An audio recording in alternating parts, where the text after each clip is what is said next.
Dead by Daylight drops its second transgender character. And no, I know everybody is pretending like this is the first time they've dropped a true character.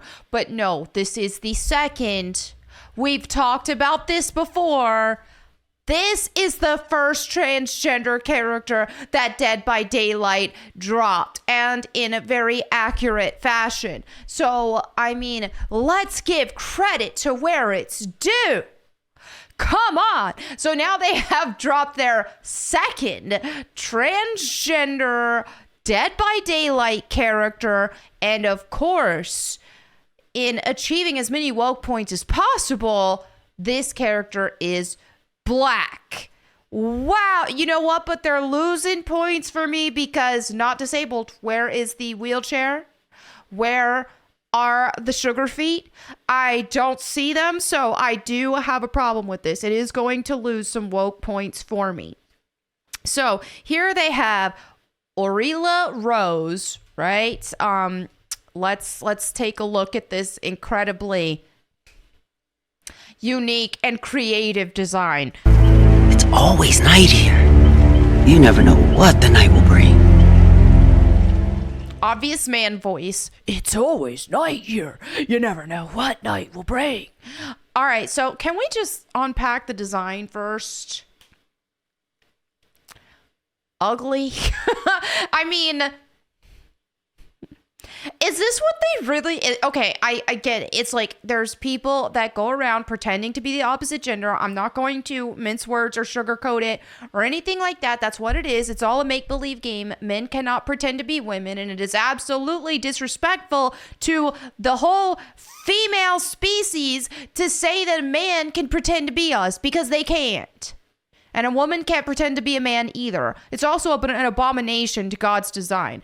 But I digress. So there are these dudes out here who are pretending to be women, and they usually are very porn-brained, and a lot of the men who do this pretend to be women do so because they have some perverted fantasies, and they get off on that. So typically they are hypersexualized, and they will often pick like a role model, somebody like, let's say, for example, they pick Pamela Anderson, like 90s Pamela Anderson. That is their, I want to be like her, I want to emulate her, but then they will even take that sexualization a step further. And so usually it's just a bunch of perverts. There are some people who have trauma or mental issues. I mean, all this stuff. But at the end of the day, it's mostly a bunch of perverts. So I do think it's kind of funny that they choose this design, because I don't even think this is really appealing to those people. From what I've known of before all of this crazy woke stuff started coming to fruition in the gaming industry, usually these LARPers, these gender LARPers, they would want to play as the most like hypersexualized female character possible and then vicariously live through them and pretend like that was them. They weren't exactly, you didn't exactly see this request from these perverts, essentially. You didn't see these requests to, oh, I want to be seen. I want a character that is a man pretending to be a woman and that looks like a man pretending to be a woman. That usually wasn't the case. Then all this woke stuff started happening. People started, because used to, people called these perverts what they were, perverts. And hey, it's reality. It goes against God's design. It goes against the Bible. God calls it an abomination. And that's exactly what it is. I'm not going to pretend otherwise. This is harming society. Okay, so people can call me mean for pointing out these things, but at the end of the day, I would rather call it what it is so that people can get help for it, as opposed to validating it and validating people living in these perverted lifestyles. And this is what all of this does, and this whole movement, and what it's doing is it is mutilating people chemically, surgically, whatever, or it's putting people in a state of mind to attempt to be something that they can never be. And that will put them in a miserable state their entire lives, because a man can never be a woman. And no amount of surgeries will ever achieve them becoming a woman, because it is impossible. And I made a tweet about this not long ago too. Like, there's people who are getting their genitals cut off and they are being mutilated and ruined forever. And that's from Satan, 1000%. That is from Satan, to want to mutilate God's creation. Instead of us telling people, hey, you know, God created you male. Stop trying to pretend to be a woman. You know, you could learn to love the body that God gave you and make the best of the body that you have got. Right? So there is no fulfillment or happiness that is going to come from pretending to be something you're not. So we have this article from Pink News. They are extremely queer. And of course, they're celebrating this. The first ever trans survivor. Okay, it's the first trans survivor, but there is a trans monster in the game. Now, first, it's funny. They call it the LGBTQ plus favorite online video game, which it is an incredibly gay game. So yeah. First original transgender character in Dead by Daylight. She never forgot Emily. How could she? Emily had helped her through her studies, her transition. And together, they had dreamed of opening a horror-themed restaurant together. It's just incredibly dull. It's incredibly boring. This is the voice actor, this man pretending to be a woman named Angelica. He named himself Angelica. Angelica Ross, which says is an actress, which I don't know. I've never seen this person in anything. Businesswoman and transgender rights activist. A self-taught computer programmer. Let's be real, went on to become a founder and CEO of Trans Tech Social Enterprises, a firm that helps employ transgenders in the tech industry. So basically, this person has a career off of a nothing burger, has a completely useless career.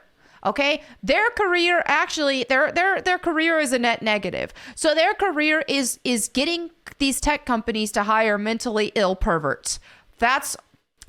People are going to be mad. I don't care. That's the reality of the situation. If you are pretending to be the gender you're not, you are living in perversion and you are a pervert. You need prayer. You need Jesus. You need deliverance. Okay. Because there is hope for you, but not in that lifestyle. It is perversion. So that's just the reality of it. So this is how the community, the queer community, is responding to it. We see this here. Throw blades at transphobic people. We love you, Orilla Rose.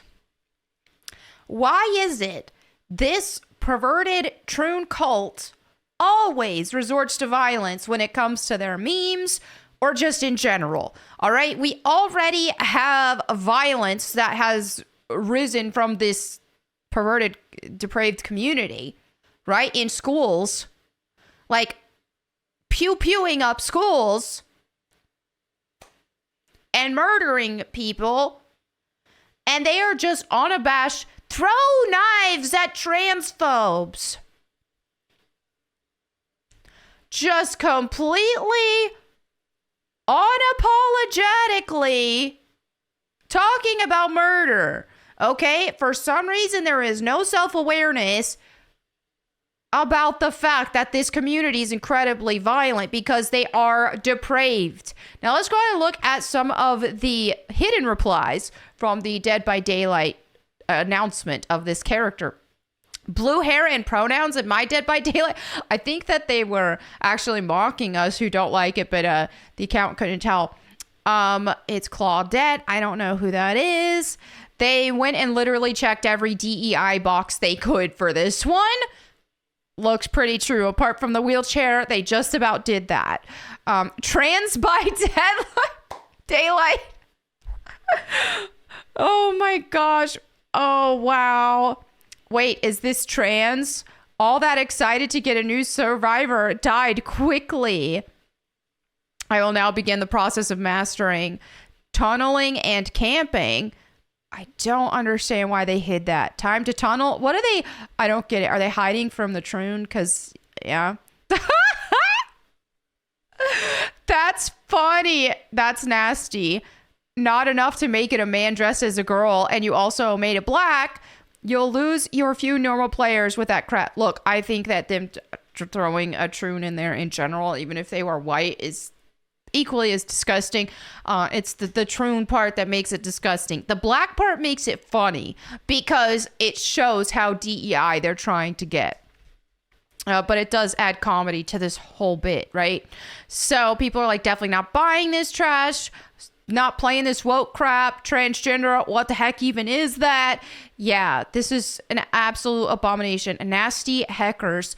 Once you understand that their God is transgender, you start to understand why they are indoctrinating your children. Exactly, and here is Baphomet, a transgender demon, right? So, I mean, this is absolutely a demonic thing. All of this whole transgender movement comes from Satan. It does. And as we've even shown too, right here, I mean, throw blades at transphobes. It's like they're violent. They're depraved. They are just children of Satan, you know? So there still is hope for people through Jesus Christ. And all of these people who are living in these abominations and perversions can find Jesus Christ. But if they don't, yeah, right now, if they are presently living in this lifestyle, then yes, they are children of Satan and they are living for Satan. So, pretty messed up. People are already sick of this stuff and they're still trying it. So, it is what it is. So anyway, there you have it for this video. Let me know what you guys think in the comments below. And as I say all these things, anybody who's living in this type of lifestyle does need Jesus. Not all hope for them is gone. They can be redeemed, they can be saved, and they can turn from this perverted lifestyle. As with anybody living any sort of lifestyle that opposes God and God's word. And speaking of God's word, if you want to check out my Bible channel, Bible Time with Melanie Mack, I have the complete Bible read on that channel. And then I have Bible content that I am dropping, and I will be dropping on a daily basis here in the near future. I just uploaded a video yesterday on that channel as well, talking about the I'm a good person, but I'm a good person topic, because no one is good but God. So feel free to check out that channel. I would love to see you there. I feel called to put more emphasis on that channel and to actually focus more on that channel than my other stuff. So I'm praying about it, and I want to be obedient. If that is where God is calling me to put most of my focus, then that's what I want to do. So anyway, I hope to see you guys there. And if you're on Rumble, if you're watching this from Rumble, I also made my Bible channel on Rumble, Bible Time with Melanie Mack, and I am still uploading the videos there. But thank you all again for hanging out with me. I'll catch you next time. And in the meantime, go boom.